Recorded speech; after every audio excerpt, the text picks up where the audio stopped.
Thank you, Brian. We're going to move on then. Our next talk is by Ryan Watkins, and this is Lunar Science for Land Admissions Workshop Findings Report. Thanks very much. Hi. So I am not Ryan. I'm Sarah Valencia. What I'm going to do is give a brief overview of kind of the guiding documents we were using as we prepared the summary report for the Lunar Science for Land Admission workshop. And then I'll hand it over to Ryan to give us some of the specific details on what that report contains. So the Lunar Science for Land Admissions workshop was held in this room back in January. The objective of the workshop was to develop a list of near-term priority landing sites for future lunar missions. And this was for us to work with the commercial companies and the scientists together to determine these landing sites and what we can do very near term with what technology we have available and what missions we would like to see a little bit more into the future. And this workshop was co-sponsored by Survey and League together. So as we prepared the document, which is now available, archived on the workshop website, what we wanted to do was look at each of the landing sites presented for this list and see how that landing site fit within the broader context of the documents that have been developed over the years from both NASA and the lunar science community. So first we looked at the SCEM, which has several outlining themes that are important for future lunar science, and this covers everything from bombardment history to the volatile flux to regolith processes and beyond. In addition, a League specific action team added three new themes in addition to the original SCEM, which included the lunar water cycle, the origin of the moon, and lunar tectonism and seismicity. We also wanted to see how each of the landing sites discussed at the workshop fit within the context of the decadal survey. In particular, we looked at Objective 1, understanding the origin and diversity of the terrestrial planets, and Objective 2, understanding how the evolution of the terrestrial planets enables and limits the origin and evolution of life. And the last document that we were using as a guide for our prepared report was that of the SKGs. So we wanted to see how missions to each of the landing sites proposed would help to close these strategic knowledge gaps for human exploration. So we looked at understanding the lunar resource potential, understanding the lunar environment and its effects on human life, and understanding how to work and live on the lunar surface. So what this document then does is it provides a global view of these landing sites on the moon. And these are the main ones that we have identified, including those that fall off the map a little bit because they don't have specific regions, including large impact basins, global geophysical network, and interdisciplinary science. So now I'm going to hand it over to Ryan, and she'll give you an example of how one of these sites is laid out in the document. All right, thanks, Sarah. So the example I'm going to walk through with you today is the Gruithuisen domes. So in the report, each of these sites will have kind of a two-image figure here, one showing topography and one showing slopes of whichever site we're discussing, as well as a short little table that just briefly highlights which of the themes that Sarah discussed that these sites can address. So it's broken down into science themes, the exploration themes, or the SKGs, and then we have a little indication of whether or not mobility is absolutely required to meet the science objectives, and then as well as whether this mission requires in situ science or sample return. We know everybody wants sample return and everybody wants mobility, but it's more of a question of whether it's absolutely necessary.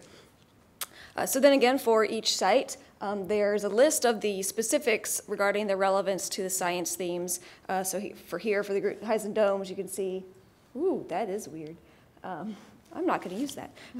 So for example, S2, which is from the SCEM document, the example shown here is showing how the Gruithuisen domes kind of play into meeting this science objective of understanding crustal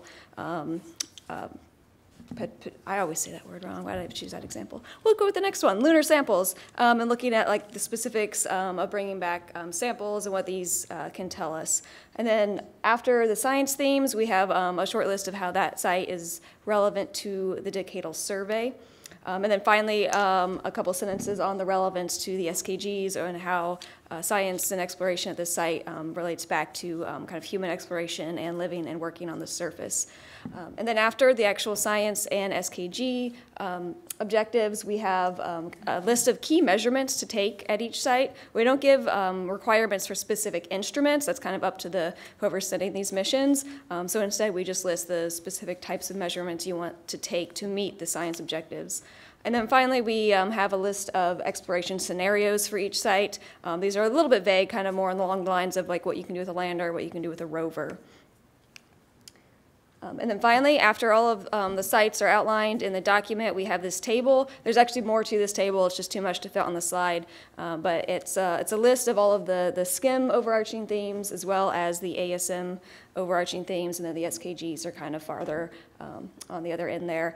And just to kind of point out, we don't prioritize the landing sites in the document. So for example, these are all in alphabetical order. So the goal of the document is not to say, this is where you should go first, this is where you should go second. This is more to give an idea of scientifically valuable sites to go to. And then finally, the document kind of ends with a list of enhancing technologies that need to be developed. So for example, we need a communications relay for obviously far side and limb landing sites, survivability in extreme conditions like surviving the lunar night, going to polar regions, cryogenic sampling for samples with high volatile content, automated hazard avoidance, mobility, and then dust mitigation. And a newer addition to the document is an appendix, which we've just worked on finalizing.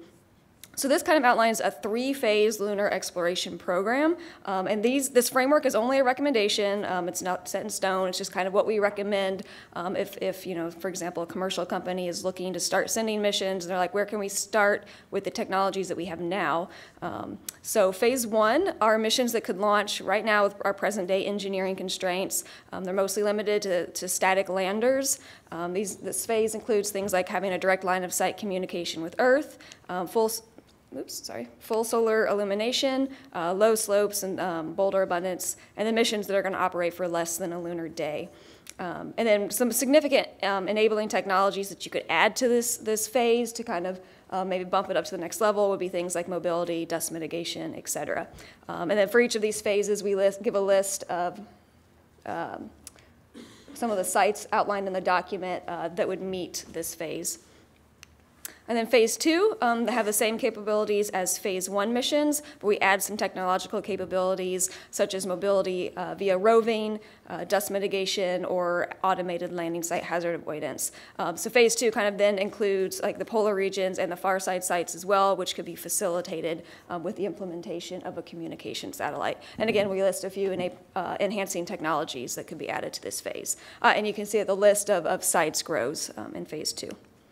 And then finally, sorry, I forgot to update, this is phase 3, which has the same capabilities as phase 1 and 2, but again, some more added technological capabilities, such as sample return, longer duration missions that survive the lunar night, and then possibly also cryogenic storage. And we also indicate that phase 3 missions could include like a series of missions that build upon each other at the same site. So for example, you send a lander, and then you send a rover, and then you maybe do sample return. And this includes any site that's listed in the report. And I'm not going to read this. I think we all know that the moon's a readily accessible target for future human and robotic exploration missions. So this report just kind of aims to provide guidance to commercial entities and governments as they select landing sites. And also, this document is just about finalized, so we're hoping to have it kind of released to the community here really soon. So thank you.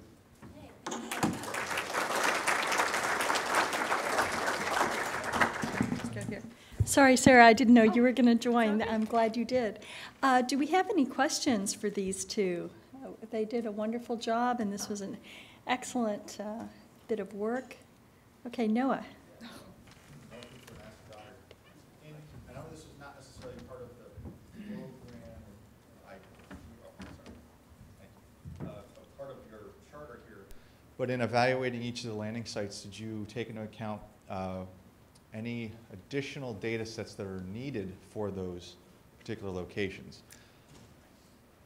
No. Particularly those from LRO, for example. You mean in terms of like doing more analysis, or? Do we have NAC DTMs of each of those Okay, no, we spots? did not Do we consider things have like that, no.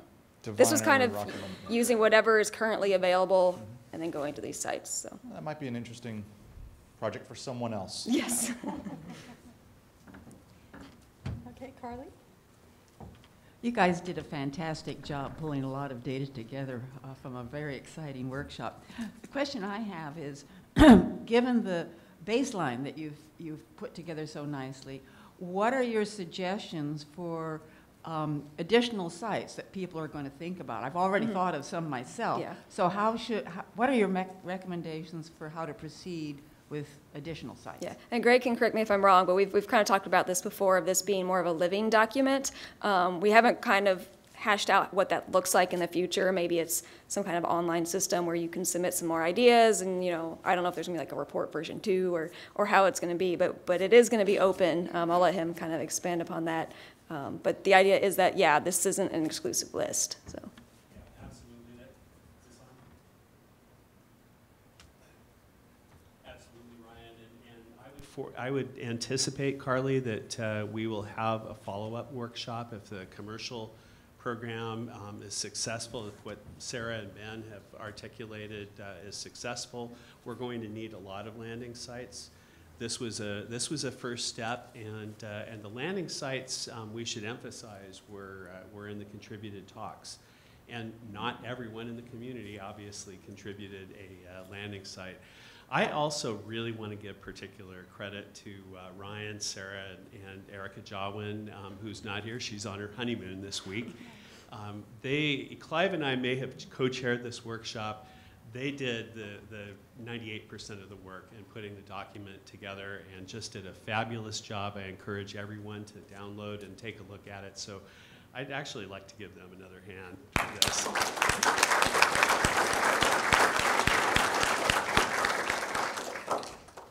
Okay, the last question? Yes, Bob Zimmerman. First, again, I just ditto on the excellent pulling all of these resources together. Question I am bothered by is, as we look at commercial and access to the sites on the far side or SPA, low temperature operations is a huge challenge, and I don't see that on your technology progression maps. Maybe it was there and I just missed it, but I know it's a huge, it's something that's got to be tackled, and it's a long lead time item. Yeah, that was something that came up at the workshop quite a bit. The need to survive the lunar night, and in addition, things like cryogenic sampling. Those were things that were heavily discussed at the workshop and are definitely laid out in the report. Okay, great. Well, thank you both very much. That was excellent.